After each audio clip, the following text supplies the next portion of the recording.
Well, just a few words, and I think this really stems from what Michael's already said here when we're talking about the breadth of people that form our elected representatives. So we're an elected democracy. To borrow another quote from Edmund Burke, we, in an ideal world, would be electing those people not just for their industry, but also for their beliefs, and I'm paraphrasing, of course, but their beliefs and what they stand for. But when we're selecting from such a small group of people, and different problems from different sides of politics, from the Labor side, we have people who just progress through the union movements, and come to sort of be in the parliament through that channel. And then on the Liberal side, we have people who go through, I suppose, working for ministers and otherwise, but with very little real world experience, in many examples anyway. You get this group of, I suppose, sheltered people with very little real life experience who are making decisions.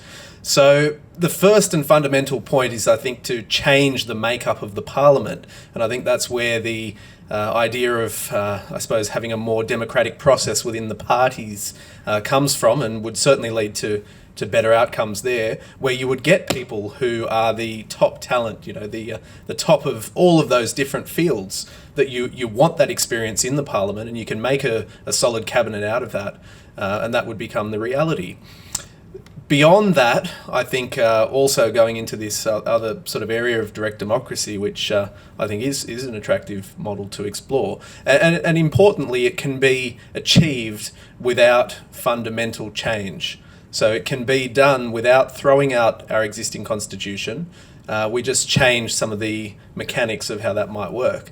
Importantly, I think it demonstrates an improvement in the way that the government would actually operate. We're not just talking about change for the sake of change and throwing out the baby with the bathwater.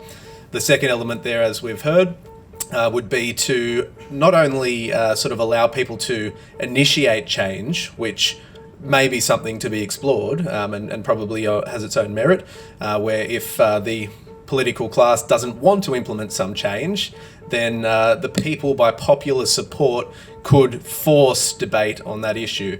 That would be an important change. But the third element is where the politicians do something that just defies common sense. And there's many examples that we could point to where that happens. By popular support, that could also be put to the people for a vote, with the idea of having it repealed. Now, that many people would say, well, Australians don't like being involved in the political system. Well, I don't think that that's completely true, but the idea beyond that, I think, is also that you could do this hand in hand with abolishing compulsory voting and have people vote should they please. Personally, that would be something that I think is certainly worthy of exploring and probably a good idea, but I'm sure there'd be many who disagree on that point also. So that's my thoughts on the matter. I think that we really need to have a debate around this, and importantly, as I said, it's not fundamental change. This is something that could be very simply, I think, grafted onto our existing system. Thank you very much.